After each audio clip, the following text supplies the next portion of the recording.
Hey, salut tout le monde, c'est Gab. Cette semaine, au podcast, j'ai eu le plaisir de recevoir Marc Lefort, vice-président de Angel & Volkers et McGill Immobilier.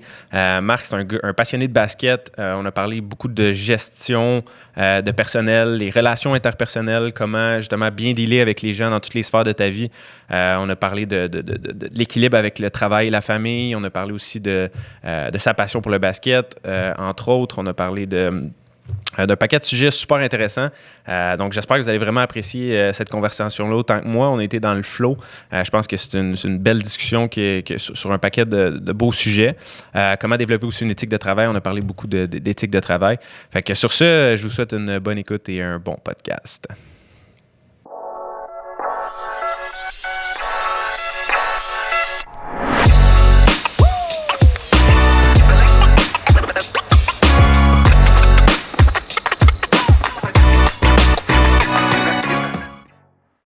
Fait que yes, salut Marc, merci d'être à l'émission aujourd'hui. Ça fait plaisir. Donc aujourd'hui, je voulais qu'on parle d'immobilier entre autres, mais aussi de ton parcours comme gestionnaire.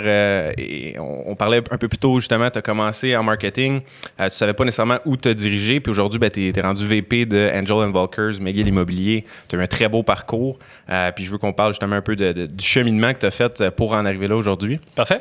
Cool. Fait que c'est ça. Parle-nous un peu on parlait de ton enfance. Tu es allé à Paris, je pense, à 8 ans. Tu as déménagé. Oui. En fait, je suis né à Repentigny. Puis c'est ça, mon père s'est fait transférer à Paris quand j'avais 8 ans. Donc, on est parti toute la famille, ma mère, mon père, mon frère et moi. Je suis resté là-bas pendant 8 ans jusqu'à temps que j'ai 16 ans. Et quand j'ai atteint mes 16 ans, donc mon père est revenu. Donc, on est revenu au Québec. Puis je te dirais que moi, j'ai adoré Paris. Là. Je serais resté. Je me souviens quand on est revenu, là, je pleurais. Là, je voulais pas revenir. Ça a été des années incroyables. Je pense que ça a défini ma personnalité. Honnêtement, mon ouverture sur les différentes cultures, la différence. Je pense que ça m'a vraiment aidé à être qui je suis en tant que personne. Ça a été très formateur, dans le fond. Ouais. Incroyable. Puis, tu sais, on a voyagé autour. C'est sûr que quand tu es en France, il y a tellement de pays autour. Hein? La Belgique, l'Angleterre, l'Espagne, l'Italie. Fait qu'on a voyagé partout. Je pense que ça a vraiment créé, je sais pas, un intérêt pour les différentes cultures. Je suis revenu, j'avais 16 ans.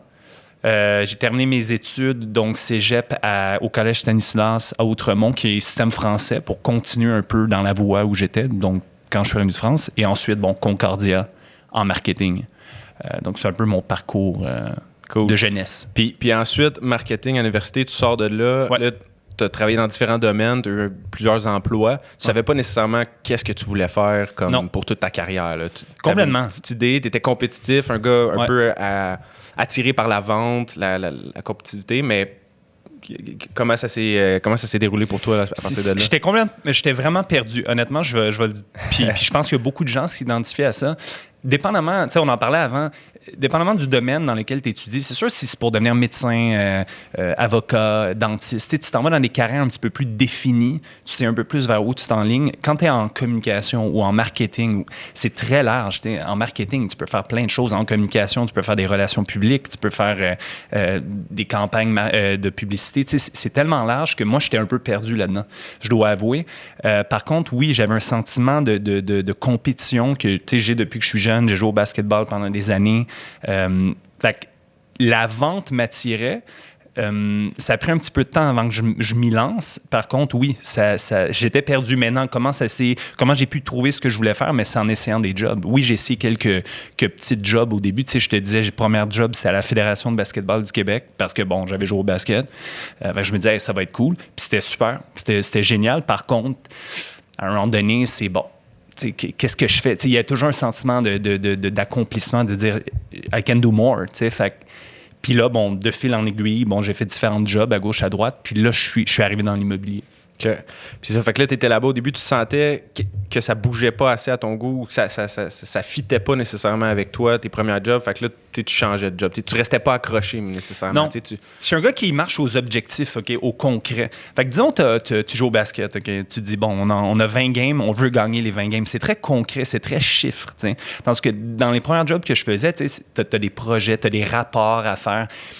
c'est moins quantifiable dans ton résultat, dans le sens est-ce que j'ai accompli. Je trouve que c'était moins concret, tandis que quand tu rentres dans la vente, je sais pas, disons, OK, on veut vendre 100 condos au lancement, c'est tellement un objectif concret que tu te le mets, puis là, tu sais si tu vas l'atteindre. Je trouve que c'était beaucoup plus compétitif, puis c'est ça que j'avais besoin, tandis que l'autre, j'étais un peu perdu, puis je sentais, OK, j'ai besoin de plus d'objectifs, je dirais. OK. Puis si on recule, Ouais. tes premiers jobs, t'as sorti de l'université à quel âge environ? J'avais 23. 23. Ouais. Ensuite, à quel âge t'as commencé à l'immobilier? L'immobilier, première fois, j'avais 25. OK. C'était, comme je t'avais mentionné, pour le promoteur Dave McGill. Ouais. À ne pas confondre avec McGill Immobilier. Ouais. C'est là que j'ai commencé, donc, vraiment en projet neuf. C'est un développeur immobilier, un des plus gros au Québec. Donc, c'est là que j'ai commencé en marketing et vente pour lui à l'interne, pour le promoteur immobilier. OK, fait que ça t'a pris comme 2 ans, t'as fait différents jobs ailleurs un peu, puis là, t'es tombé Exact. par hasard dans l'immobilier ou tu sentais que c'était un intérêt? Par hasard. OK. Ben, c'était un intérêt. Par contre, bon, j'ai vu une annonce pour l'emploi, j'ai appliqué.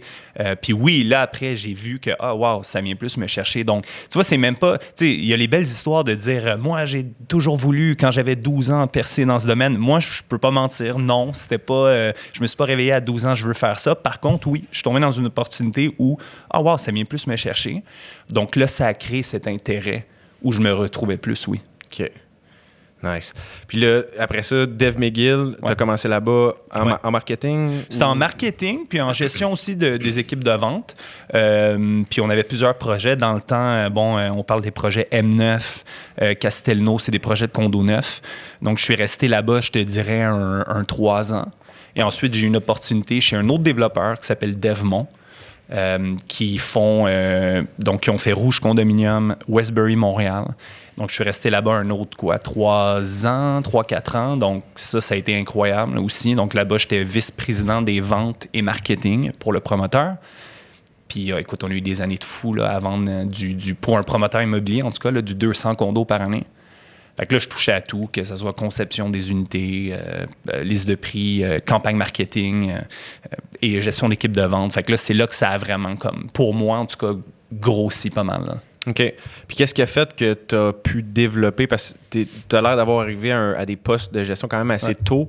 Qu'est-ce qui, selon toi, fait comme ton succès ou par rapport à ça? Comme est-ce que tu étudiais beaucoup on the side? Est-ce que tu es un gars qui lit des livres? Ou Je suis un gars qui s'intéresse beaucoup. Je te dirais, je suis moins lecteur de livres, plus regarder des vidéos. Okay. Exemple, que ce soit YouTube ou autre, sur des conférences, etc. Par contre, j'ai toujours eu une grande confiance en moi. Pour l'instant, ça ne m'a jamais nui. Parce que des fois, tu as une confiance en toi, tu en as trop. Fait qu'il faut avoir la limite de pas avoir trop confiance en soi où ça peut te nuire, puis en fait, tu fais n'importe quoi, mais tu penses que c'est bien. Mais j'ai toujours cru en moi que j'étais capable de leader des gens de la bonne façon, là, pas leader dans le sens « Ah, je vais être un boss ». Non, mais juste leader un groupe de façon positive. Je l'ai fait, puis je reviens en arrière, puis pour les gens, tu t'identifies toujours sur ta jeunesse. Quand je joue au basket, j'étais leader. Ça veut pas dire que j'étais le meilleur sur le terrain, mais je rassemblais les gens, j'étais mon work ethic qui était là, j'arrivais le premier à l'entraînement, j'étais jamais en retard. C'est des choses, des critères pour moi qui étaient importants.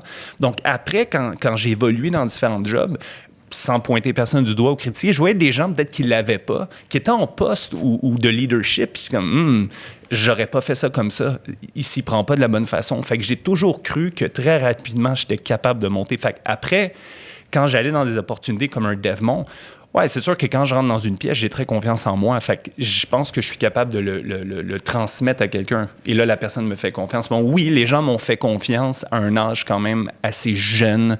Mais bon, jeune, qu'est-ce que ça veut dire? C'est relatif. Puis là tu avais à peu près comme 25, 26. Là, j'avais chez Devmont, j'étais rendu peut-être à 28. OK. Mais fait que tu avais déjà eu des enfants, parce que tu as eu des enfants quand même assez tôt. On en parlait, comme moi aussi, à 25, mon premier enfant. Fait que ça a changé beaucoup de choses, je pense, au niveau de ta discipline, au niveau de ta... Complètement. Qu'est-ce que ça t'a fait? Écoute, moi, ce qu'a fait, pour te dire mon parcours, je me suis marié, là, puis je me suis marié à 23 ans. Okay? Les gens dans le temps, je me souviens, un ami à moi me disait « Hey, t'es sûr? » Puis si mon fils aujourd'hui me disait à 23 ans qu'il veut se marier, moi aussi, je pense que je lui dirais « Écoute, prends ton temps, c'est jeune. » Écoute, je suis toujours avec donc ma conjointe, toujours ensemble. Je l'ai rencontrée, j'avais 18 ans. Fait que ça fait quoi maintenant? 16 ans plus. Je te dirais que moi, je sais où je m'en vais. T'sais. Je suis un gars qui si quelque chose va bien, ben ça va bien. T'sais. Puis oui, on a eu mon premier fils jeune, donc pour répondre à ta question, à 25 ans. Puis je pense que ça a tout changé pour moi. Quand je dis tout changé, c'est que c'est là aussi que j'ai dit « game on ». Parce que on n'y est plus, là. Tu sais, j'ai un fils, puis là, après, j'en ai eu un deuxième, puis ça m'a tellement craqué à réussir. Puis là, on s'en parlait tout à l'heure. Réussir, ça veut pas dire genre l'argent, mais juste dire... Moi, je m'en vais au top. Là. Puis au top, c'est chacun a sa vision du top. C'est quoi le top? Est-ce que c'est l'argent? Est-ce que c'est un équilibre famille, travail? Mais pour moi, c'est d'être le meilleur dans mon domaine, d'essayer de le devenir. Donc, ça m'a craqué. Et je crois que si je n'avais pas eu mon fils si jeune, j'aurais peut-être slacké sur mes ambitions. Parce que j'aurais eu peut-être moins pas cette pression, mais maintenant, je te dirais, il y a quelqu'un qui dépend de moi. Ouais. Puis je pense que tu penses pareil aussi, tu sais. Ouais, le désir de provide un peu, j'ai de la misère à le traduire en français, mais c'est un peu Puis de montrer l'exemple. Ouais. Moi, mon fils, des fois, il dit « Ah, papa, tu travailles beaucoup. » Yes. Tu sais, puis plus tard, maintenant, je suis quand même très présent. Là. Ma femme te dirait « Je suis là, puis mes enfants ne peuvent pas dire que je suis absent. » Mais ouais, l'exemple, c'est « Hey, wow, papa, il travaille beaucoup. » Puis je pense que c'est un bel exemple à montrer que c'est pas facile, tu sais. Ouais.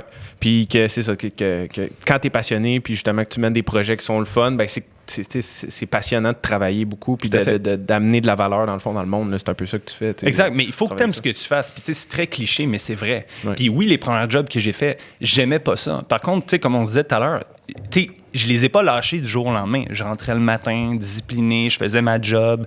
Tu sais, c'est juste, ça crée un work ethic que genre, non, la vie, c'est pas facile, mais si tu fais bien les choses, ben les choses se font bien pour toi aussi. Ouais.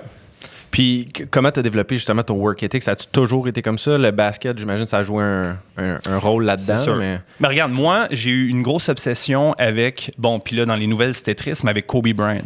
Mais une énorme, là. Je lisais tout sur lui. Je regardais ses games, je les enregistrais, je reculais, je le regardais faire un move, je reculais, je refaisais le move dans mon salon jusqu'à minuit. Tu sais, j'étais obsédé par... Puis lui avait un gros work ethic, en tout cas de ce que je lisais. Fait que oui, de jeune, lui était un exemple au niveau du basket. C'est là que j'ai développé mon work ethic au basket. Puis ensuite, j'ai reproduit ça dans ma vie. Tu sais, on me dit tout à l'heure, on fait des beaux posts, puis les médias sociaux, puis tout est beau, puis les beaux événements, les beaux vestons, on est là. Mais tu sais, c'est pas facile. C'est plate même des fois, mais faut le faire. C'est encore une fois, très cliché, mais il n'y a rien sans rien. Là. C'est pas facile, la vie, tu sais. Mm-hmm. Puis je travaille énormément, puis je sais que toi aussi, puis ouais, les bonnes choses arrivent, mais il y a une raison derrière ça. Ouais.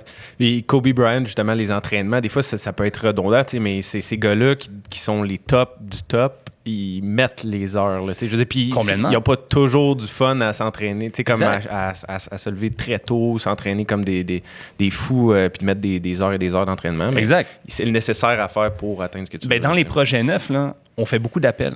Fait qu'il y a des gens, tu sais, c'est sûr, des fois, je me fais contacter sur Instagram, LinkedIn. « Hey Marc, j'aimerais ça me joindre à McGill. » Tu sais, les gens se fient un peu sur les photos. « Hey, pas de problème. » Fait que là, on se rencontre en entrevue. Je dis « Écoute, les projets neufs, c'est plate, là. » Je dis « Qu'est-ce que tu veux dire? » « Écoute, il y a de la job, excuse-moi le terme, de la job sale.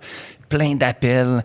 Fais des appels, fais tes suivis. » Tu sais, c'est pas facile. Fait qu'après, quand tu vois le derrière de tout ça, tu dis « OK, c'est pas si glamour. Ça l'est, mais il y a tellement de travail derrière tout ça, là. Ouais. Les gens ne réalisent pas. Dans n'importe quoi, là, tu sais, c'est de même. Garanti. Fait que tu as développé ton work ethic, puis là, avoir des enfants, justement, ça a comme amplifié un peu cet effet-là de vouloir travailler, puis tout ça. Est-ce que toi, tu es un gars qui, je pense que tu te lèves assez tôt, 5 heures, là, tu t'entraînes pas mal souvent, ou ça a toujours été comme ça un peu dans ton parcours? Le plus possible. Écoute, moi... c'est sûr que j'essaie de bien manger, de m'entraîner. C'est tellement important, je pense, pour un cerveau qui fonctionne bien, d'être heureux, de ne pas être genre depressed. Oui, des fois, je fais le party, je bois un peu, mais je ne suis pas en train de boire tous les jours. J'essaie vraiment de limiter.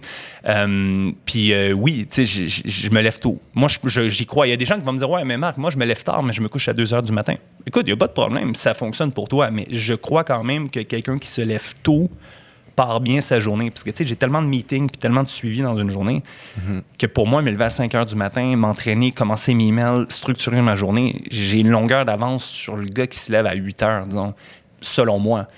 Pour moi, c'est ma formule. Puis ça fonctionne. Puis quand tu gères du staff, t'as pas vraiment le choix, en fait, de faire ça si tu veux être bon, en fait, je pense. Là, parce que c'est sûr que tu peux, oui, te coucher tard, te lever tard, mais si t'as des gens qui rentrent à 8h, 9h le matin, puis t'es pas là, ou comme c'est sûr. T'es pas prêt. Surtout en vente.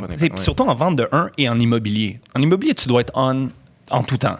Dépendamment de ce que tu fais, mais tu dois être on. Fait que, moi, j'en ai là, des fois des courtiers de projet puis ils vont se reconnaître s'ils écoutent l'émission, qui me textent à 6 h le matin.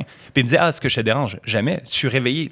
Ça arrive, là. Puis des fois, c'est des textos jusqu'à 10 h le soir. Il n'y a aucun problème. C'est la game. Tu peux pas vouloir être le meilleur si t'es pas prêt à faire ces sacrifices-là. Moi, je les ai incorporés dans ma vie. Quelqu'un, il me dirait, ouais, mais comment tu fais avec tes enfants? Ouais, des fois, je vais aller au cinéma avec mes enfants ou autre. Je vais peut-être répondre à des textes dans le cinéma. Je suis quand même avec eux, mais c'est le prix, malheureusement, à payer un peu d'être disponible tout en étant aussi disponible pour tes enfants. Fait que tu essaies de balancer les deux un peu, sûr. De dire... parce que tu veux pas y aller non plus trop extrême, on en parlait, c'est ça, t'es quelqu'un quand même très présent, la famille c'est important, justement, t'as eu des enfants assez jeunes, fait que c'est ça, c'est tout le temps de balancer un peu tout entre... Moi, je pense que je suis capable de très bien balancer. Je pense que ma conjointe est là et dire oui, c'est un père très présent. C'est juste que c'est ça. Faut que ton temps soit organisé. Écoute, tu peux pas perdre. Moi, dans une journée, écoute, ma vie, c'est courir. Je cours partout. Je peux pas perdre une minute, mais si je suis bien organisé, ça va bien. Puis comment tu as développé cette organisation-là, justement? Mais moi, je te dirais que c'est ma mère. Là. Ma mère est super organisée. Chez nous, c'était genre super clean, tout à sa place. Je pense qu'elle a mis une certaine rigueur en termes d'organisation. Fait que tu as toujours été quand même pas mal organisé tout au long de ta carrière. Surtout dans le temps. Ouais, surtout dans le temps. Je suis un gars qui n'est pas paperasse. Donc, je suis pas organisé au niveau de ma paperasse. Fait que j'en ai pas. Fait que je suis tout sur mon ordi. Fait que j'imprime pas de trucs ou rien. Je n'aime pas avoir des papiers parce que, tu sais, je peux les perdre ou autre. Maintenant, c'est très dans mon téléphone, mon ordinateur. Fait que là-dessus, je suis très organisé. Puis dans mon temps, j'ai toujours été un gars à l'heure. J'ai jamais perdu de temps, jamais en retard. Ça, c'est mes parents aussi qui m'ont dit, tu sais, être à l'heure, c'est être 20 minutes avant. Tu sais, fait que ça, c'est une valeur dès le début. Là. OK. Puis, dans ton parcours, là, présentement, tu gères autour de 50 employés. On parlait là, justement de entre ça, les courtiers de projet plus les admins, je te dirais peut-être un 45-50 en tout. C'est une belle équipe. Puis une excellente équipe. C'est quand même beaucoup de responsabilités à ce niveau-là. Est-ce que dans le fond, comment tu t'es développé tes capacités comme de leader, de gestionnaire à ce niveau-là? Ça a-tu toujours été facile ou au début, as-tu une période d'adaptation? Comment que t'as... Bien, je peux t'avouer que je crois avoir une facilité avec les gens en termes de potentiellement gestion. Par contre, je pense que la clé de la gestion, c'est aussi pas avoir trop un ego. Là. Puis, tu sais, je veux dire, je suis là aujourd'hui, mais je crois aucunement que le succès de nos projets, c'est grâce à Marc Lefort ou, tu sais, je veux dire, c'est grâce à tout le monde. Puis, je le mets souvent dans mes posts, mais je le crois vraiment. Là. On a une équipe incroyable. C'est grâce à tout le monde. Des fois, beaucoup de monde, même plus que moi. On a des vendeurs dans les projets qui travaillent comme des fous, des machines sont incroyables. Fait que je pense que c'est aussi de faire sentir les autres comme on est tous égaux. Moi, je me considère pas comme un boss, je me considère comme un leader. Je l'ai dit toujours, don't be a boss, be a leader. Je crois pas en l'autorité. Un adulte n'aime pas se faire traiter avec autorité. C'est comme, hey, je suis un adulte. Même un enfant. Tes enfants veulent pas. C'est la guerre avec mes enfants. C'est comme, tu me diras pas quoi faire. Ouais. Mais c'est vrai, tu sais. Ouais. Puis, on parle de mon âge, là, mais tu sais, je suis quand même relativement jeune, malgré que, tu sais, ça dépend par rapport à qui. Mais oui, je gère des gens qui sont plus âgés que moi. Fait que je vais pas arriver puis dire, crier après. Puis non, je respecte ton expérience. C'est une belle expérience. Par contre, je suis là pour t'amener des pistes de solutions qui vont t'aider à performer mieux. Moi, c'est le respect de l'autre et de son expérience. Fait que je me considère aucunement dans une pyramide où je suis au top. Je me considère égal à tout le monde. Par contre, je pense avoir des connaissances et des outils qui peuvent aider les autres à avancer. Fait que c'est un peu le pitch que j'ai toujours eu. Puis je pense que ça fonctionne. Je pense qu'il faut faire attention aux gens. À un moment donné, si tu es trop autoritaire, tu perds ton monde. C'est ma philosophie. Là. Puis, tu as développé cette philosophie quand? Tu dis que ça a toujours été un peu comme ça. Tu sais, l'ego, tout ça, c'est des principes des fois que les gens réalisent un peu plus tard dans leur vie. Ou ça, c'est quand est-ce que tu as eu un peu cet élément-là de dire, OK, tu sais, faut pas... ça a toujours été en dedans de toi ou as-tu eu des réalisations qui t'ont mené vers ça? Ou... Bonne question. Je pense que ça revient au...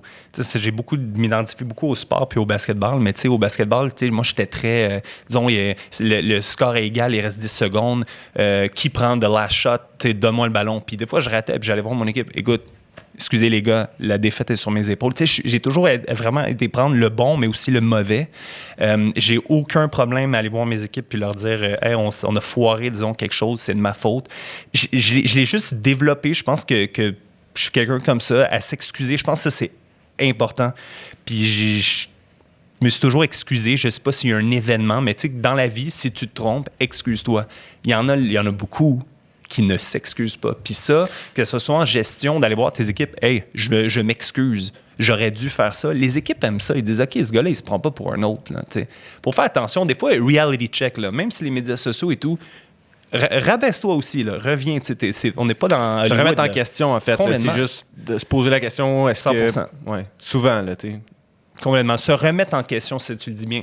Toujours, moi, je suis puis j'essaie puis de le communiquer, toujours se remettre en question. Remettre en question pour s'améliorer, puis corriger certaines choses. Le meilleur être humain qu'on peut devenir n'existera jamais.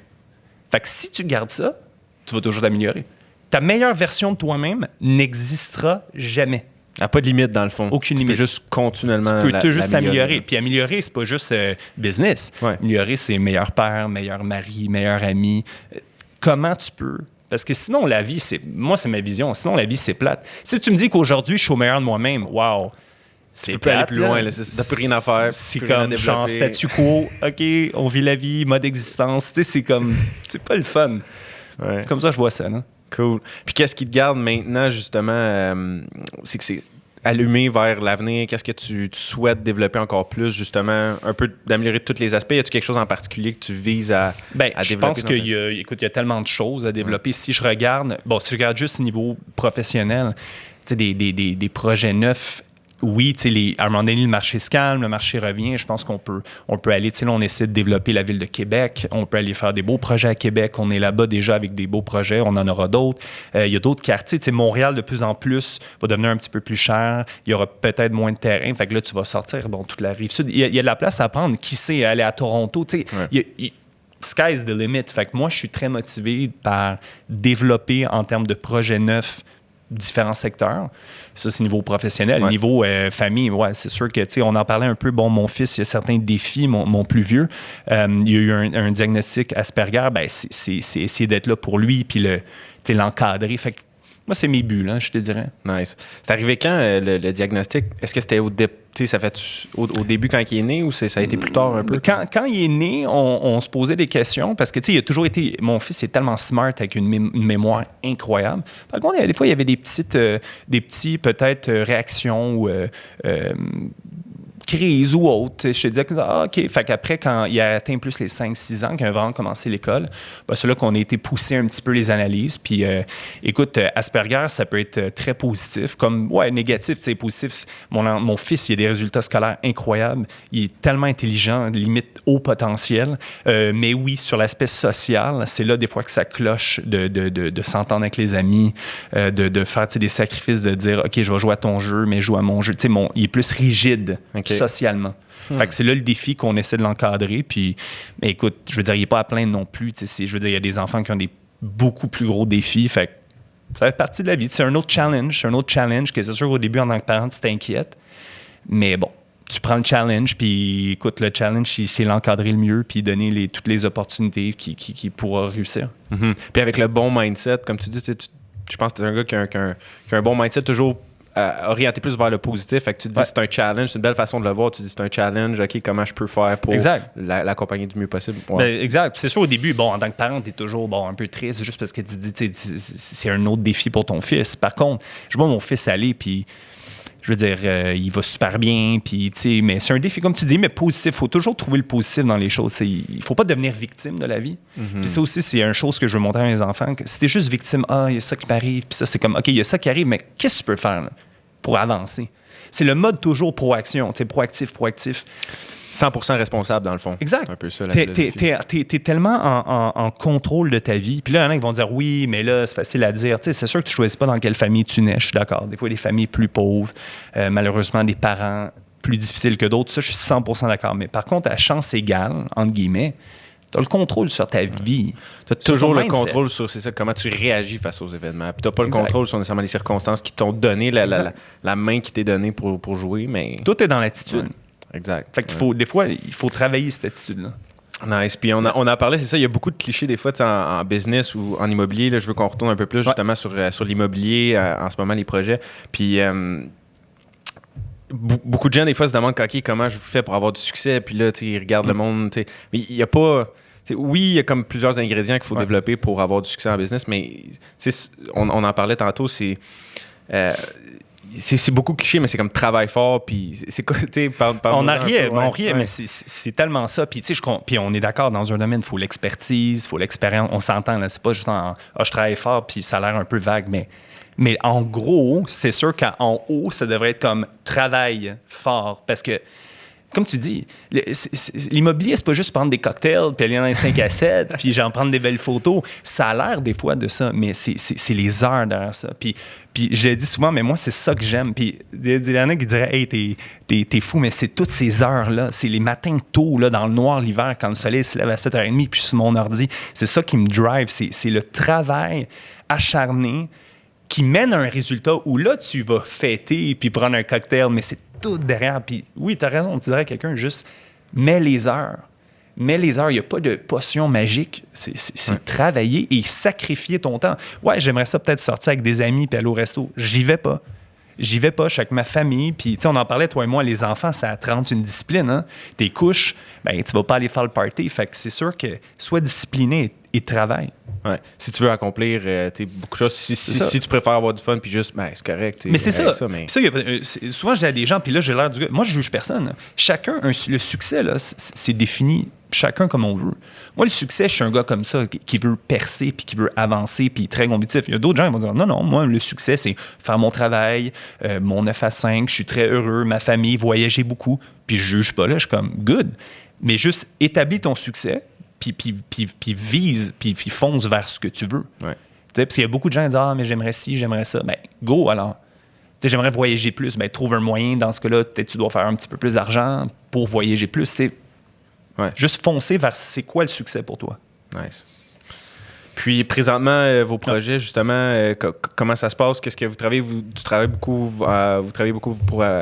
vous en allez vers Québec, c'est ça? Oui, ben en fait, on est un peu partout. On a donc pas mal de projets, beaucoup de projets neufs à Montréal. 25, tu disais? Genre 25, 30. On en a beaucoup à Montréal. On en a sur la Rive-Nord jusqu'à Mirabel. On en a Rive-Sud, disons Candiac. Et là, on est à Québec. On a quelques projets. On en a 3 actuellement.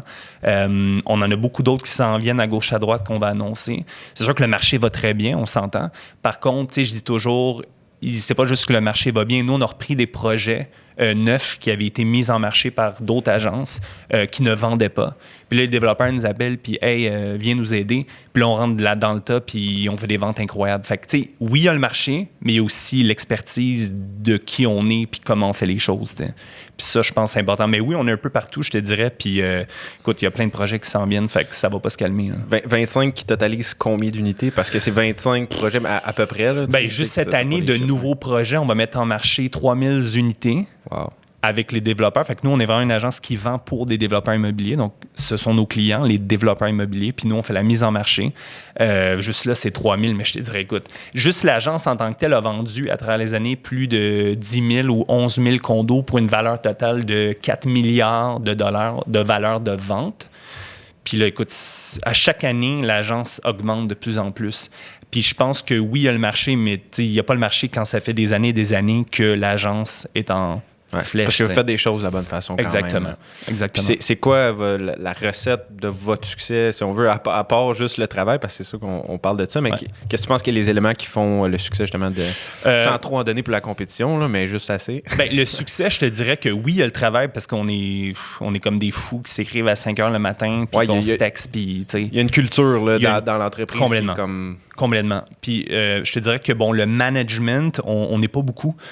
Puis tu sais, comme je t'ai dit, on commence très tôt. Fait que c'est sûr qu'il y a une genre de passion et de feeling d'être les meilleurs qu'on veut être. Par contre, il y a aussi toute une structure, il y a beaucoup de gens derrière ça, que ce soit au niveau marketing, équipe de design. Je te dirais qu'il y a une formule à faire, que ça soit... Il y a des connaissances qu'on a. On a des promoteurs immobiliers qui nous contactent dès le début, de dire « Hey, j'ai un terrain, qu'est-ce que je devrais faire? Quel type d'unité? À quel prix? » Il y a un bassin de connaissances que, bien sûr, qui a été créé à travers tous les projets qui ont été faits, que je pense que c'est ça, la clé, le travail, les bons joueurs dans l'équipe, puis l'expertise qui est incroyable à travers les années qui étaient accumulées. Là. Mm-hmm. Et la crédibilité. Fait que c'est sûr que tout ça amène une crédibilité qui est backée avec le travail. Ouais. Puis l'expérience. Puis ça part beaucoup de justement les fondateurs de McGill Immobilier qui sont Patrice Grelot et Déby. Ouais. Justement, j'avais rencontré Déby dans un événement l'année dernière, on s'en parlait. Puis elle dégage ça, elle dégage justement une femme d'affaires très travaillante, très orientée vers... complètement. Déby, elle niaise pas, elle est straight, travail. Puis, mais c'est vrai, tu as complètement raison. Puis toi, tu as commencé là-bas, tu as rencontré Patrice et Déby comment, dans le fond? Je les connaissais quand je travaillais chez Dev McGill, donc au début, il y a 10 ans. Je les côtoyais parce qu'eux vendaient des gens pour Dev McGill. C'est un petit monde aussi. C'est un petit monde. Écoute, le monde immobilier au Québec, c'est un petit monde. Le monde du projet neuf, c'est un village. Là. Comme tout le monde connaît tout le monde. Fait que tu as une réputation, il faut que tu fasses attention. Ouais. Si tu ruines ta réputation, you're done. Ouais, puis c'est un point important que tu amènes parce que moi, j'avais pas cette vision-là au départ. J'ai commencé comme entrepreneur à 17 ans. J'étais jeune. Dans ma tête, je pensais que c'était énorme le nombre de gens qui étaient en affaires ou en immobilier, mais tu te rends compte quand ça fait quelques années que tu es dans le domaine que c'est très petit puis ça peut se perdre facilement une réputation. Puis c'est important pour les gens qui commencent, qui veulent un jour peut-être se lancer à leur compte ou qui sont aux études puis qui veulent avoir un poste comme le tien, qui veulent être gestionnaire dans des grandes entreprises. C'est petit le monde des affaires, puis spécifiquement tu narrow dans un domaine comme l'immobilier, c'est encore plus petit, puis là dans le développement c'est encore plus petit comme tu dis, mais il faut que tu sois conscient de ça, que c'est un petit monde, puis fais attention à comment tu agis avec les autres parce que ça va te revenir dans complètement tout ce que tu fais, dans le fond, autant positivement que négativement, ça te revient là, dans le fond. Les gens ne réalisent pas des fois, mais ça dépend, tu sais, parce que si tu n'es pas passionné par ton domaine, bon, tu t'en fous peut-être de ta réputation. Si tu es vraiment dans le domaine où tu veux être, écoute, c'est important, là, parce que comme tu dis, là, la réputation, elle peut changer vite. Fait que c'est pour ça que, tu sais, le plus possible, j'essaie d'être à mes affaires, d'être comme répondre vite aux gens. Tu sais, je me donne je me donne la responsabilité que si tu m'envoies un texto, un email ou un appel, que je te revienne dans la même journée, en quelques heures, peut-être en quelques minutes. Tu sais, pour moi, c'est important de dire, OK, ce gars-là, il répond comme ça. J'ai jamais vu ça de ma vie, mais c'est comme mon challenge que je me donne. Puis là, tout à l'heure, on parlait des médias sociaux. Ça, c'est un autre truc. Fais attention à tes médias sociaux. Tu sais, on parlait de comme poster, mais fais attention à ce que tu postes. Écoute, ça peut ruiner une réputation, là. Des fois, je vois des trucs passer, je me dis, c'est louche. C'est comme, limite, c'est peut-être trop. Tu sais, c'est comme, fais attention. Parce que, surtout en immobilier, tu sais, disons un courtier immobilier où tu fais du projet neuf, c'est basé aussi un peu sur l'apparence de ce que tu dégages. Tu sais, disons, si tu veux être un vendeur dans un projet neuf, fais attention à ce que tu dégages parce qu'après, tu es l'image du projet. Tu sais, tu vois, je veux dire, fait que ça, des fois, les gens oublient ça. Mais tu postes, je pense, tu sais, moi, je regarde pas beaucoup de gens sur les médias sociaux, mais j'ai regardé un peu qu'est-ce que tu fais. Ouais. Des fois, tu postes des photos de tes enfants, la famille, tout ça. Tu sais, il y a une ligne à tracer, comme tu dis. Tu sais, oui, démontrer une image professionnelle, mais non plus, on veut pas juste être des robots, tu sais, en costume cravate, puis pas de personnalité, pas de chaleur, si on veut, pas d'authenticité. Fait que c'est quoi, selon toi? Je pense que tu as développé une belle recette justement avec les médias sociaux. Tu as un bon succès. C'est où la ligne, selon toi? C'est où ta trace? Qu'est-ce que moi, les médias sociaux, là, j'utilise. Puis ça, c'est chacun après, c'est un choix personnel. Les médias sociaux, je raconte mon histoire, en gros. Mm-hmm. Mon histoire, c'est quoi? Ben oui, c'est beaucoup de travail parce que bon, ça fait partie de ma vie. Puis c'est beaucoup ma famille, les voyages. Fait que oui, tu sais, je veux dire, je vais mettre mes enfants, ma conjointe, le travail. La limite, elle est où? Ouais, c'est sûr que, tu sais, si je vais dans un souper puis je prends une coupe de bière, je vais pas me prendre en photo avec une bière. Tu vois ce que je veux dire? Moi, je laisse ça très, je dirais quand même, dans une certaine classe, de dire c'est ce que je veux montrer. Tu sais, je contrôle ce que je veux montrer. Mm-hmm. C'est ça que je dirais aux gens. Fais attention. Tu sais, on dit souvent, genre, tu sais, tout à l'heure, on parlait, vas-y, pose. Moi, je pose vite, mais pose smart aussi. Tu sais, pose pas n'importe quoi. Tu sais, fait que la limite, pour moi, elle est de montrer un peu de privé, mais pas trop non plus. Là. Okay. Tu sais, il y a des limites parce que la réputation, elle peut changer vite. Mm-hmm. Tu vois ce que je veux dire? Ouais, puis exact. Puis tu as parlé un peu d'un point important. Tu fais attention quand les gens t'écrivent, tu essaies d'être très proactif, de répondre rapidement. Parce que dans le fond, chaque interaction que tu as avec chaque personne, dans le fond, va s'accumuler, puis c'est ce qui fait ta réputation sur le long terme. C'est ce qui fait que tu peux être rendu où ce que tu es présentement. C'est sûr. Puis je veux pas que les gens disent « Marc Lefort, c'est un gars qui slack ». Si quelqu'un me dirait ça, je serais vraiment touché. « Ah, c'est un slacker. Ah, il répond pas. Ah, il est broche à foin. » Si j'entends ça, là, je peux te dire que je pense que je travaille non-stop pendant 8 ans, genre sans dormir. Non, mais tu sais, j'aimerais pas ça. Fait que c'est juste... C'est ça, c'est comme... Puis il y a d'autres gens qui diraient « Ouais, mais qu'est-ce que ça te change? » Je sais pas. J'ai envie d'être perçu comme quelqu'un de rigoureux et sur qui on peut se fier. Puis c'est ça pour moi, un but personnel. Ouais. Pas nonchalant. Puis non, c'est ça, pas nonchalant, très qui care, tu sais, puis qui est là pour, tu sais, comme ça soit dans la business, mais ouais, je suis pas là juste pour coaster, là. Je suis là, je suis all-in, tu sais, c'est important pour moi. Puis tu vas être dans n'importe quel domaine, je pense que c'est tellement important, comme tu dis, là, c'est... montrer que tu cares, montrer que ça te tient à cœur, là, dans le fond. Puis ceux qui ne carent pas, tu sais, le conseil souvent je dis, c'est trouve ta voix, c'est-à-dire que t'es pas dans ta voix, puis c'est normal, tu sais. C'est-à-dire que t'aimes pas ta voix, c'est pas grave, t'es pas all-in, c'est pas la fin du monde, mais alors, mon conseil, essaie de trouver, c'est quoi que tu veux faire. Réoriente, change de direction ou peu importe, parce que toi, au début, justement, t'es pas resté accroché, tu sais, ta première job, tu disais, il y avait quelque chose qui clochait, là, tu le filais pas, t'étais pas à ton plein potentiel, t'étais pas drivé, t'avais pas d'énergie à donner ton maximum.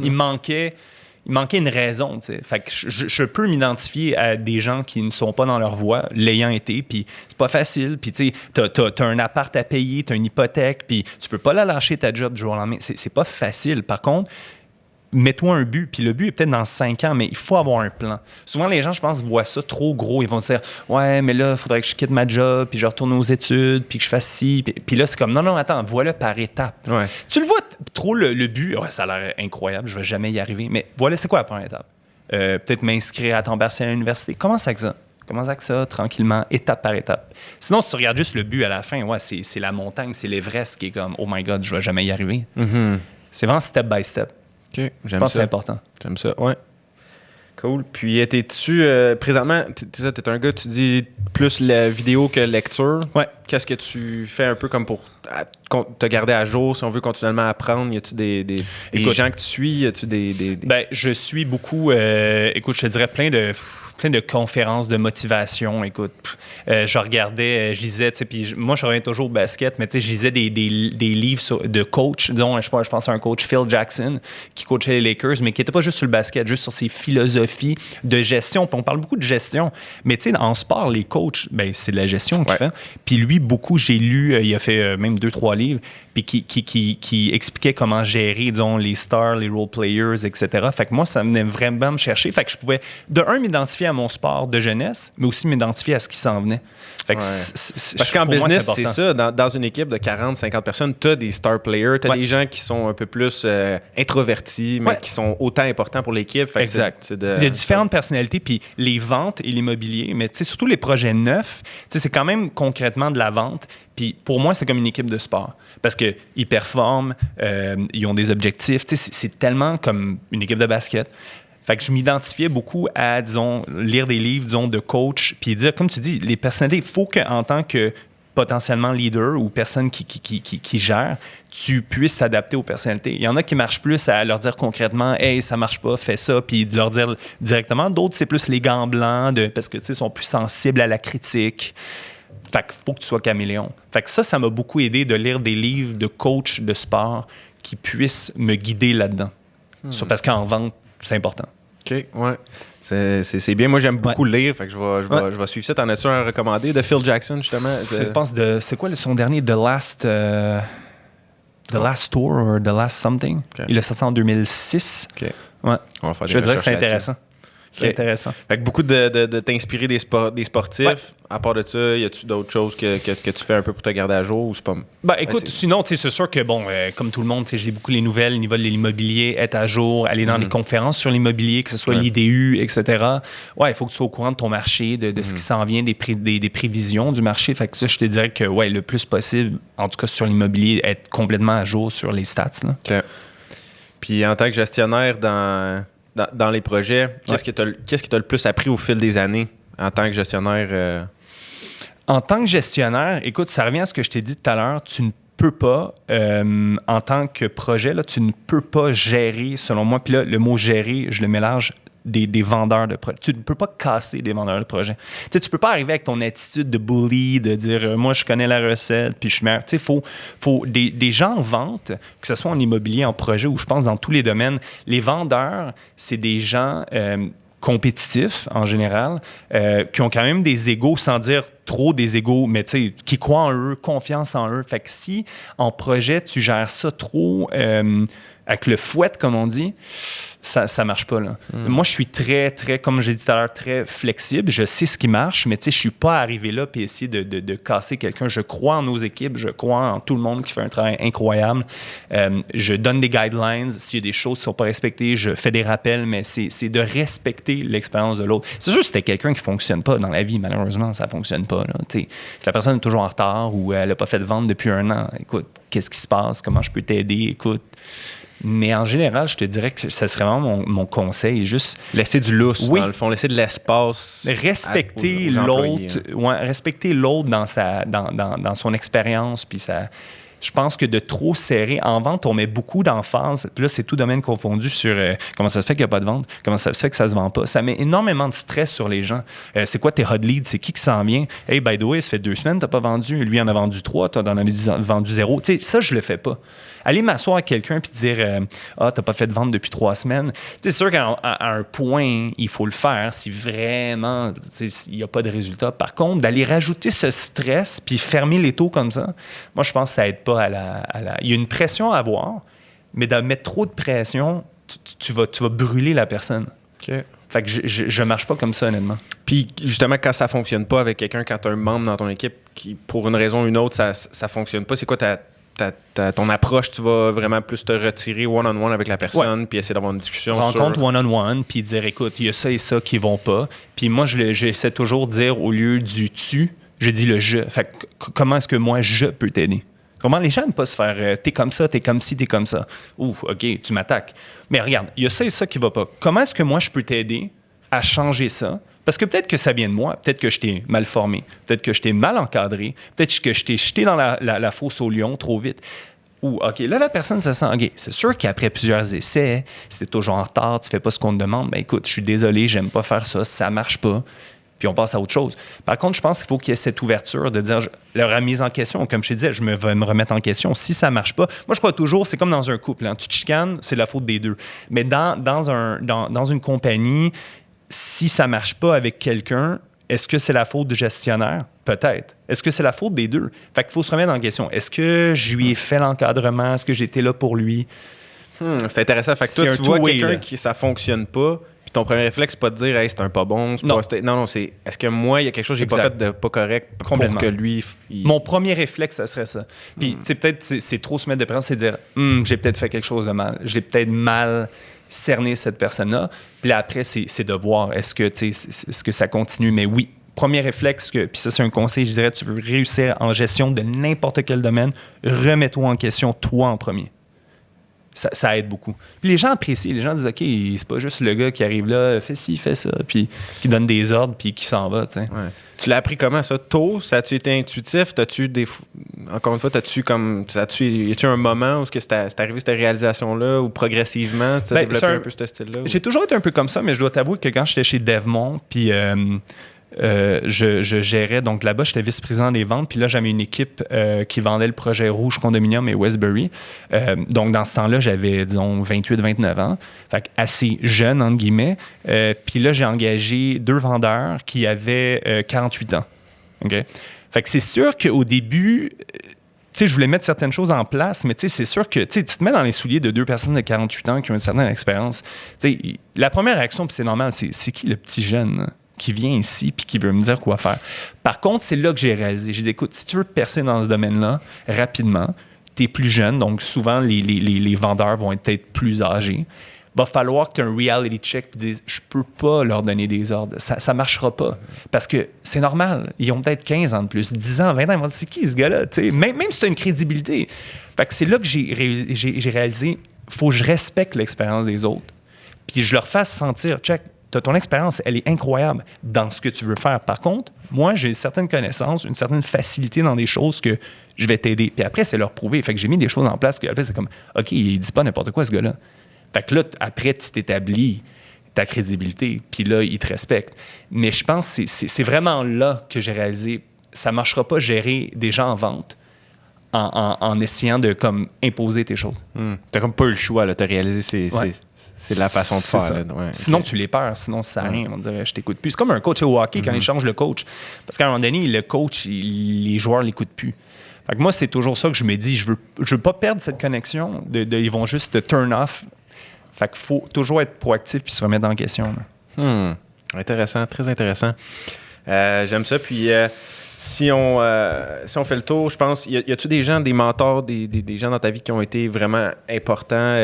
C'est sûr, j'imagine, tu sais, Debbie, Patrice, ça a été des c'est sûr que c'est des gens qui m'ont fait confiance, puis que ça a été vraiment des gens qui m'influencent, qui m'ont pu me guider. Tu sais, avant chez Devmont, bon, je pense à le président Sam Scalia, c'est sûr qu'il a été un excellent mentor. Là. Je te dirais quelqu'un qu'on a parlé de business, mais de vie en général.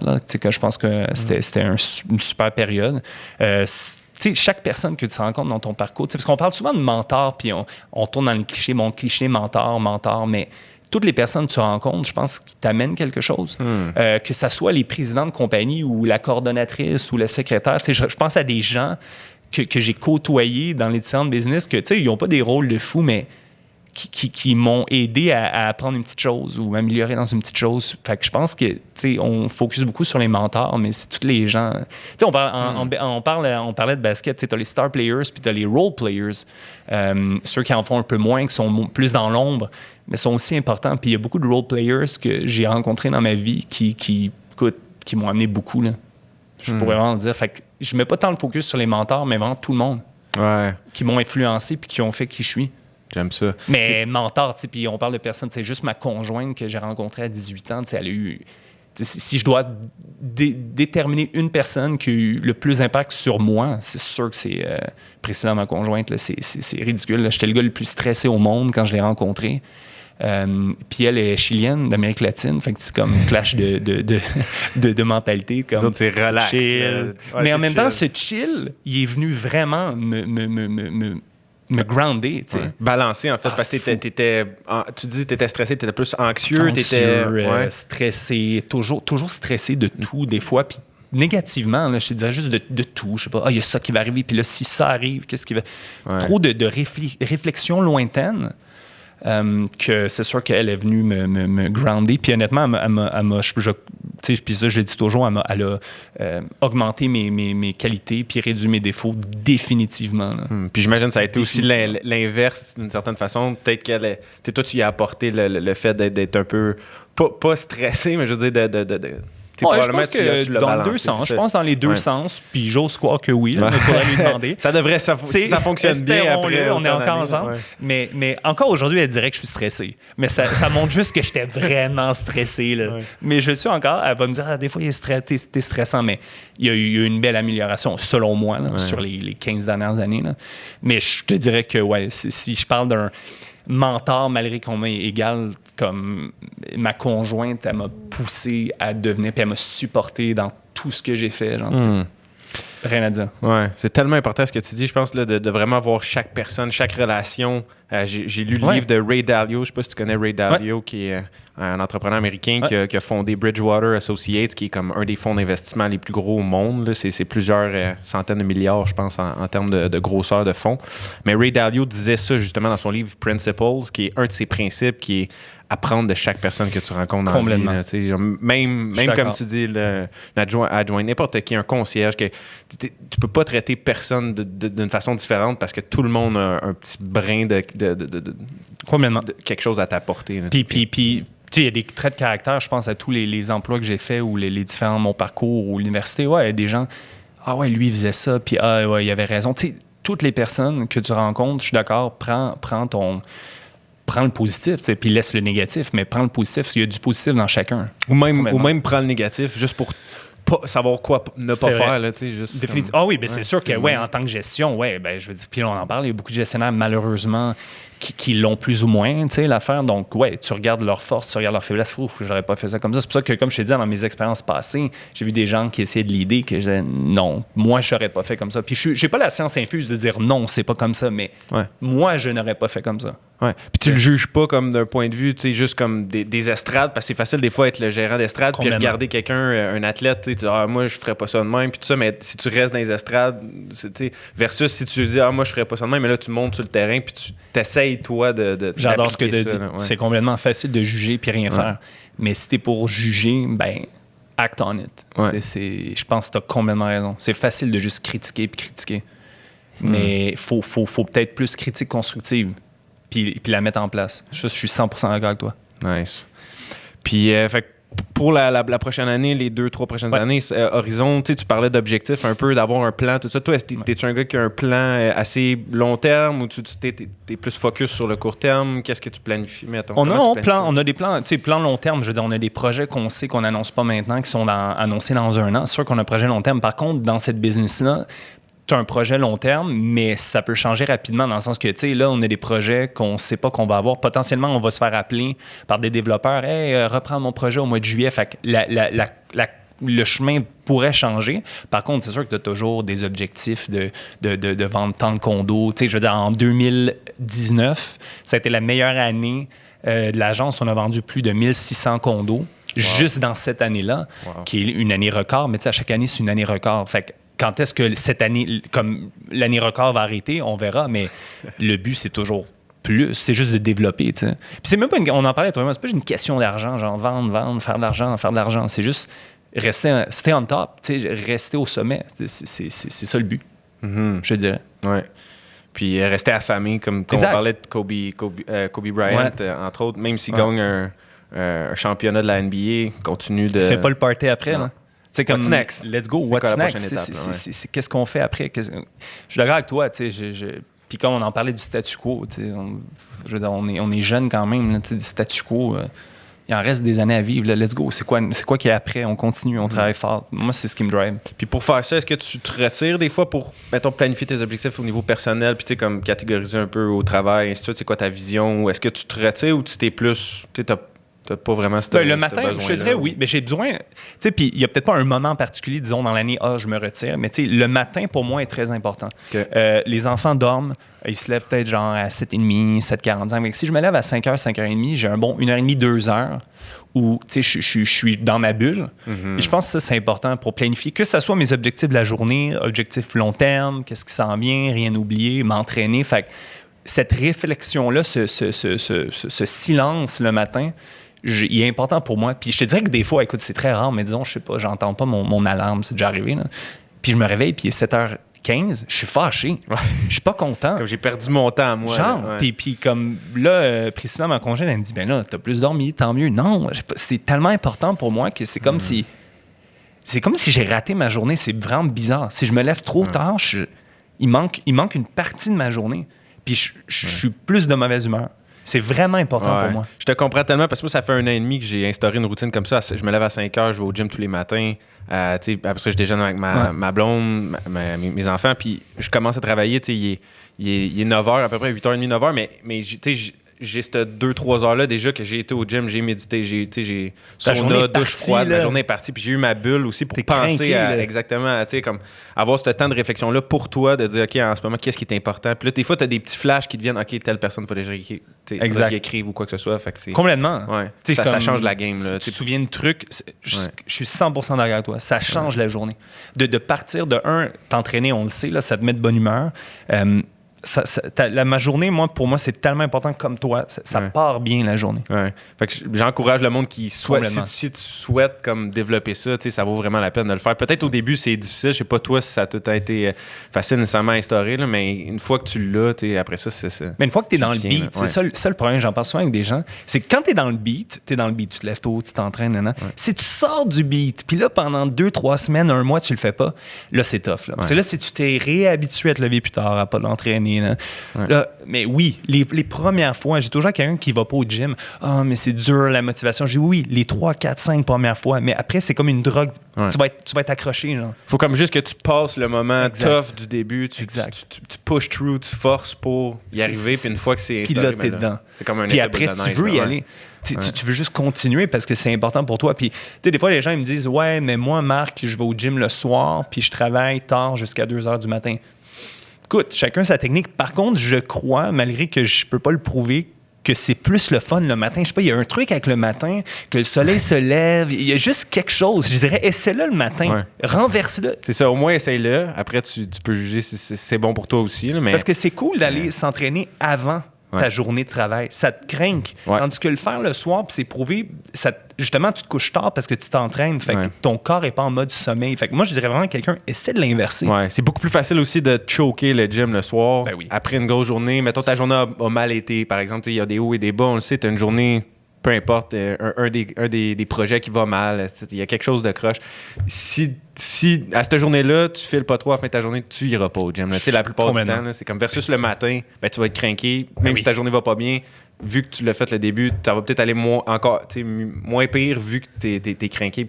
Complètement. Puis là, tu sais, on parle tout à l'heure du mode victime. Là, des gens ils vont dire ouais, mais le gym est loin, puis je sais pas, je veux pas payer un abonnement. Il y a des solutions. Écoute, il y a un moment donné, là, je voulais même pas aller au gym. Je mettais dans mon sol, je mettais des vidéos YouTube, OK, d'entraînement genre intensif. Je mettais un tapis. J'avais même pas de poids. Je m'entraînais. Fait qu'il y a toujours une solution. Mm-hmm. Est-ce que tu es en mode solution ou tu es en mode victime? C'était comme ah, mais le gym est cher, puis il est loin, puis c'est pas facile, puis il fait froid. Ben, fais-le chez vous. Mets un tapis, fais de la Zumba, mets un cours de Zumba sur YouTube. Tu sais, maintenant, avec YouTube, c'est genre, t'as tout ce que tu veux. Tu sais, fait il y a des solutions à tout. Il n'y a pas d'excuses. Trouve une façon. Pas d'excuses. Pas d'excuses. Je pense que c'est une belle façon de terminer ça. Ouais. Marc, merci beaucoup de t'être déplacé, de ton temps pour l'entrevue aujourd'hui. Si les gens veulent te suivre, justement... Instagram, LinkedIn, Facebook, je suis assez facile à trouver. Là. Marc Lefort. Cool. C'est ça. Il n'y a pas d'autre username. Là. C'est vraiment ça, mon nom. All right. Ben, merci, Marc. Ça me fait plaisir. Salut merci beaucoup à toi.